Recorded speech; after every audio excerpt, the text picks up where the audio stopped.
Hello students, आज हम rate of reaction को तीन टाइप से कैसे रिप्रेजेंट करते हैं और उसके सम के बारे में हम आज स्टडी करेंगे।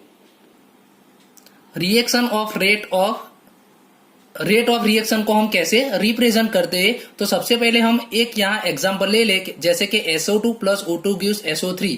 ये एक रिएक्शन दी है, उसमें O2 के आगे यहाँ 1/2 आएगा, हाफ आएगा। तो यहाँ अब सबसे पहले ये देखो कि इसके आगे जो नंबर है वो कौन से है जिससे हमको उसकी स्टोक्योमेट्री पता चल जाए। जैसे कि SO2 के आगे 1 है, O2 के आगे हाफ है एंड SO3 के आगे 1 है। स्टोक्योमेट्री बहुत काम की है रेट को रिप्रेजेंट करने के लिए। तो सबसे पहले हम रेट ऑफ डिसअपीयरेंस और rate of consumption of SO2 यानी कि SO2 में कितना कम होता है उसका रेट वो हम स्टडी करें तो किस सिंबल से दिखाते हैं। तो हमको मालूम है कि डिसअपीयरेंस हो तो उसको माइनस सिंबल से दिखाएंगे, वो लास्ट लेक्चर में हम पढ़ चुके। माइनस डेल्टा किसका, SO2 बाय डेल्टा T, क्योंकि टाइम के अकॉर्डिंग उसमें जो कम होता है इसलिए नीचे डेल्टा T लिखते हैं। अब यहाँ आगे नंबर तो 1 है यहाँ, तो यहाँ आगे स्टोक्योमेट्री 1 है यहाँ, इसलिए यहाँ कुछ आएगा नहीं। अब rate of disappearance of O2 का रेट लिखना हो तो भी उसमें माइनस आएगा, क्योंकि यहाँ रिएक्टेंट है, रिएक्टेंट में हम माइनस लिखते हैं एंड प्रोडक्ट में प्लस लिखते हैं, तो यहाँ माइनस आएगा सिंबल। फिर O2 delta O2 by delta T, और यहाँ जो हाफ है वो हाफ नीचे लिखेंगे तो यहाँ 2 ऊपर चला जाएगा, यानी हमारा आंसर मिल जाएगा -2 delta O2 by delta T। अब rate of appearance of SO3 यानी कि SO3 कितना बनता है, तो अपीयरेंस की बात आए तो यहाँ हम सिंबल लिखेंगे plus delta SO3 by delta T, और इसके आगे 1 ही है स्टोक्योमेट्री, तो इसको यहाँ कुछ नीचे डिवाइड में आएगा नहीं। अब रेट ऑफ रिएक्शन को कौन से टाइप से रिप्रेजेंट करते हैं, तो 3 टाइप से हम रिप्रेजेंट कर सकते हैं। एक एवरेज रेट है, दूसरा है इंस्टेंटेनियस रेट एंड तीसरा है इनिशियल रेट। एवरेज रेट जो अभी हम पढ़े थे वही हमारा एवरेज रेट है। एवरेज रेट यानी कि delta C by delta T, यानी कि कॉन्सेंट्रेशन में जो चेंज हो इसको हम लिख सकते हैं C2 minus C1 divided T2 minus T1। अगर रिएक्टेंट हो तो उसके आगे हम माइनस साइन लिखेंगे, एंड प्रोडक्ट हो तो उसके आगे हम प्लस साइन लिखेंगे, एंड अगर स्टोक्योमेट्री हो तो जो स्टोक्योमेट्री होगी उससे हम यहाँ नीचे डिवाइड करेंगे। तो ये एवरेज रेट की बात हो गई। अब इंस्टेंटेनियस रेट किसको बोलेंगे, अगर यहाँ टाइम की लिमिट को हम 0 ले ले, यानी कि limit delta T tends to 0 ले ले। मैथ्स वाले को अच्छे तरह से पता चल जाएंगे, लेकिन बायोलॉजी के जो स्टूडेंट है वो यहाँ ध्यान रखना, अगर limit of delta T tends to 0 ले ले, यानी कि डेल्टा T 0 के नजदीक जा रहा हो, यानी कि यहाँ चेंज बहुत कम हो टाइम का, तब यहाँ जो रेट आएगा इसको बोलते हैं इंस्टेंटेनियस रेट। इसमें सिंबल में सिर्फ चेंज आएगा, यहाँ डेल्टा था इसके बदले हम यहाँ लिखेंगे DC बाय dt, यानी कि डिफरेंशिएशन ऑफ टाइम के अकॉर्डिंग कॉन्सेंट्रेशन।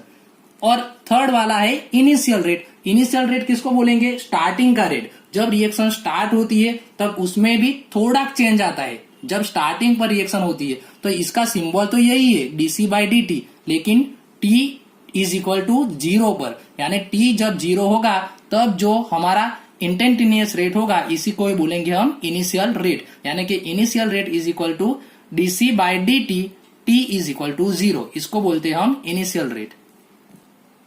और reactants concentration with time respect is given as C is equal to 5 plus 30T minus 2T square, यानी कि कॉन्सेंट्रेशन एंड टाइम ये दोनों के बीच में आपको रिलेशन दे दिया है।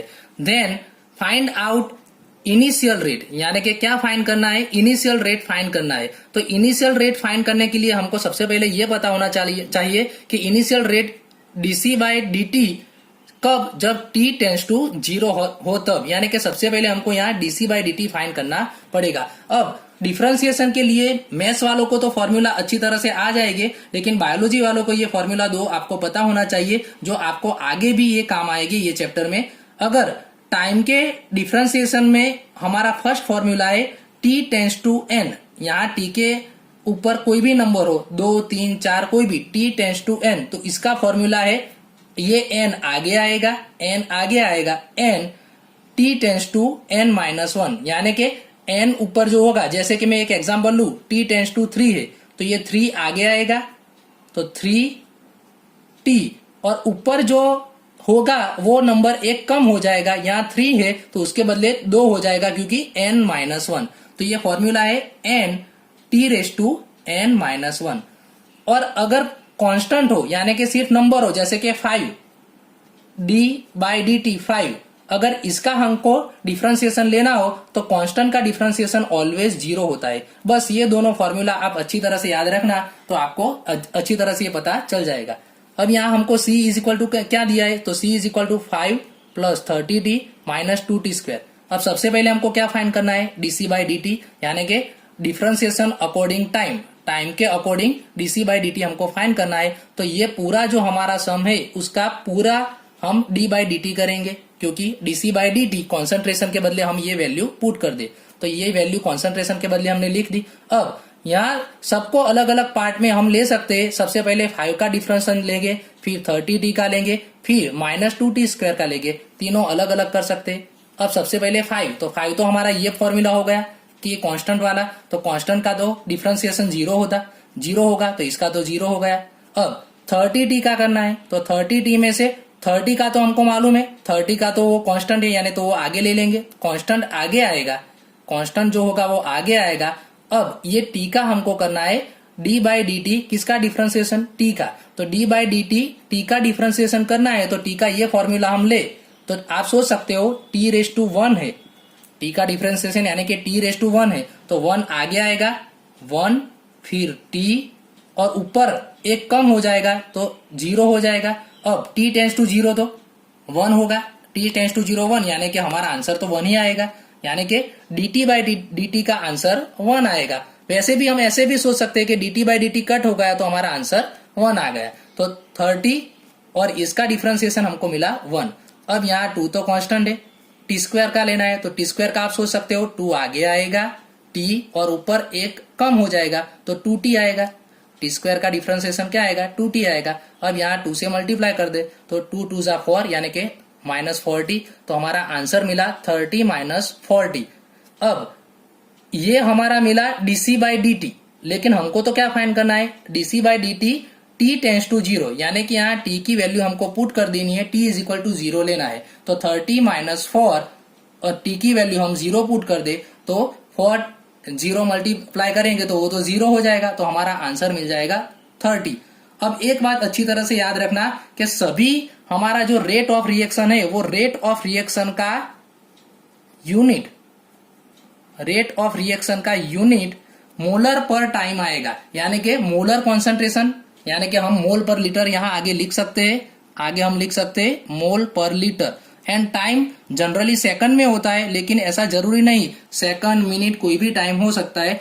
तो हमारा यूनिट अच्छी तरह से याद रखना मोलर पर टाइम। अब आप सोचोगे कि कैसे आया, तो आप यहाँ देख सकते हो ऊपर क्या है कॉन्सेंट्रेशन मोलारिटी में, तो ऊपर आएगा मोलर, नीचे क्या है टाइम यानी मोलर पर सेकंड, यानी कि ऊपर मोलारिटी का यूनिट एंड नीचे सेकंड का, तो मोलारिटी का मोल पर लीटर आएगा एंड सेकंड इनवर्स, तो ये हो गया यूनिट। अब दूसरा एग्जांपल है the rate of formation of NO is reaction, यहाँ एक रिएक्शन दे दी है, ये रिएक्शन में NO का फॉर्मेशन का रेट हमको दे दिया है, ये NO जो बनता है उसका फॉर्मेशन का रेट हमको फाउंड टू बी, ये हमको रेट दे दिया है, यहाँ भी यूनिट लिखा है हमारा मोलर पर सेकंड।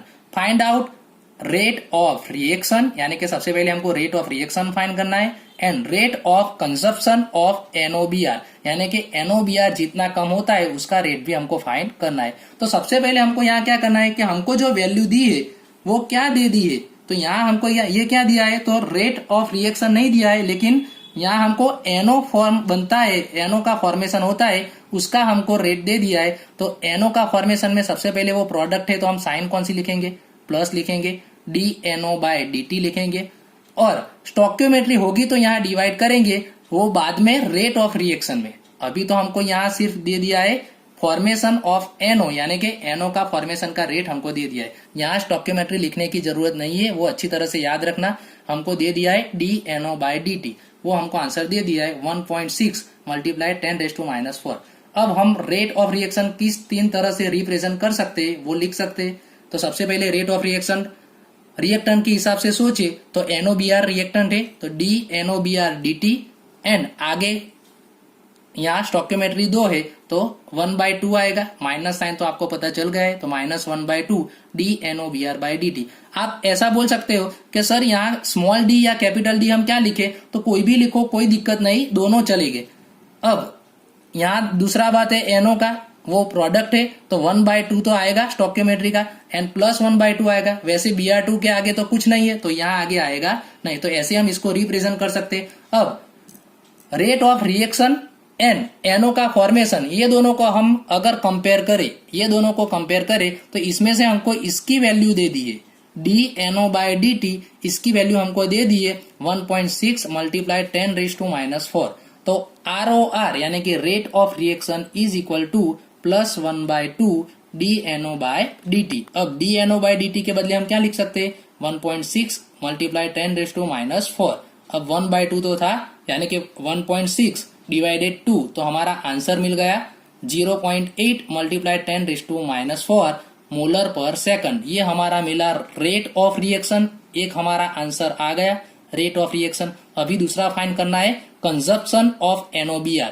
अब इसमें से हमको कंजप्शन ऑफ NOBR यानी ये फाइंड करना है, तो फिर से हम ये दोनों को कंपेयर कर सकते हैं, ROR एंड -1/2 dNOBR/dt, ये दोनों को कंपेयर करेंगे। अब ROR की वैल्यू जो हमारी आई है वो आंसर हम यहाँ पुट कर देंगे।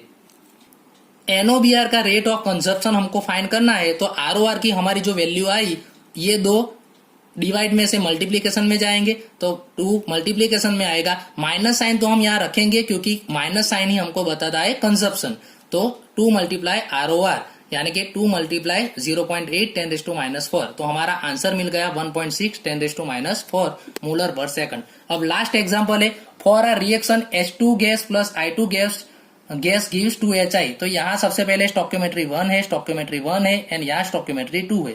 The rate of disappearance of H2 का डिसअपीयरेंस का रेट दे दिया है 1 × 10⁻⁴ मोलर पर सेकंड।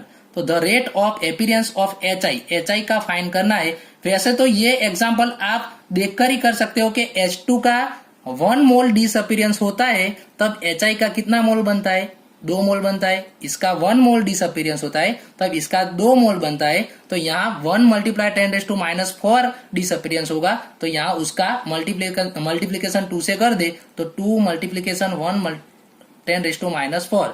तो हमारा आंसर आ जाएगा 2 × 10⁻⁴। ऐसे हम ये फाइंड कर सकते हैं, और आप आगे जो मैंने एग्जांपल करवाया वैसे भी फाइंड कर सकते हैं। सबसे पहले यहाँ दे दिया है dH2/dt माइनस, ये वैल्यू हमको दे दी है, फिर हम रेट ऑफ रिएक्शन लिखेंगे। अब ये दोनों को कंपेयर करके हम सबसे पहले ROR फाइंड करेंगे। जो ROR का आंसर मिल जाएगा, वो ROR का आंसर को हम HI के रेट ऑफ रिएक्शन से कंपेयर करेंगे, तो इसमें से हमको dHI/dt भी मिल जाएगा। वो आप घर से DIY कर सकते हो।